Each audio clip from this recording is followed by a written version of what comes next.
Allahu Allahu Allahu Allah.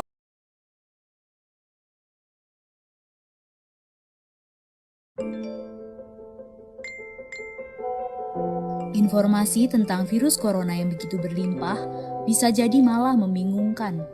Maka dari itu, kita memerlukan protokol kesehatan yang alurnya jelas, sederhana, dan mudah dipahami.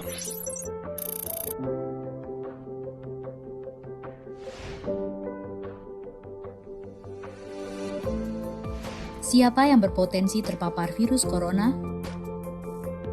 Orang yang memiliki riwayat perjalanan 14 hari yang lalu ke negara dengan transmisi lokal COVID-19 atau merasa pernah kontak dengan pasien terkonfirmasi positif COVID-19.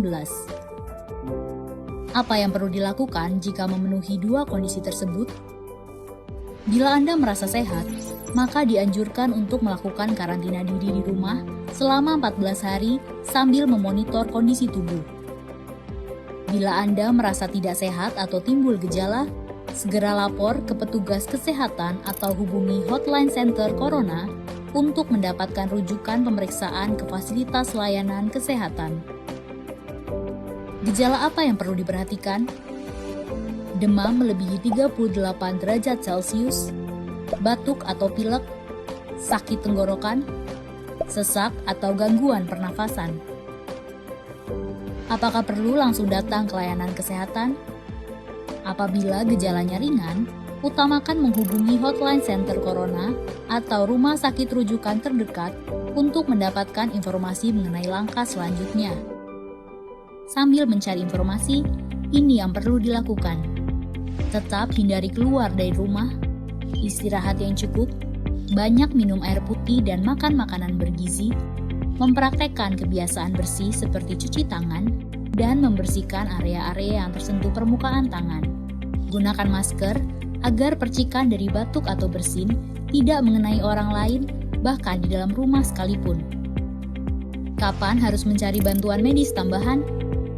Bila gejala yang dirasakan cukup parah, misalnya sesak nafas berat, atau apabila Anda dalam klasifikasi kelompok rentan karena berusia lebih dari 60 tahun, memiliki penyakit kronis seperti diabetes, hipertensi, gangguan imun, ada riwayat sakit pernafasan, dan lainnya. Apa yang perlu dilakukan bila gejala berlanjut dan harus ke fasilitas kesehatan? Gunakan masker saat keluar rumah. Praktekkan etika batuk dan bersin yang benar dengan menutup dengan siku atau tisu. Hindari menggunakan transportasi publik. Bagaimana tahapan screening pasien di fasilitas pelayanan kesehatan? Sebelum memberikan perawatan, tenaga kesehatan di fasilitas layanan kesehatan akan melakukan screening. Jika tidak memenuhi kriteria pasien dalam pengawasan atau PDP COVID-19, maka akan dirawat inap atau rawat jalan, tergantung diagnosa dan keputusan dokter. Jika memenuhi kriteria pasien dalam pengawasan COVID-19, maka akan dirujuk ke salah satu rumah sakit rujukan, didampingi oleh tenaga kesehatan yang menggunakan alat pelindung diri atau APD. Di rumah sakit rujukan, spesimen pasien diambil untuk pemeriksaan lab dan pasien akan ditempatkan di ruang isolasi. Spesimen dikirim ke Badan Penelitian dan Pengembangan Kesehatan atau Balitbangkes di Jakarta. Hasil pemeriksaan pertama akan keluar dalam 24 jam. Jika hasilnya negatif, pasien akan dirawat sesuai dengan penyebab penyakit. Jika positif, maka pasien akan dinyatakan sebagai penderita COVID-19, diambil sampel setiap hari, dan baru akan keluar dari ruang isolasi jika pemeriksaan sampel 2 kali berturut-turut hasilnya negatif.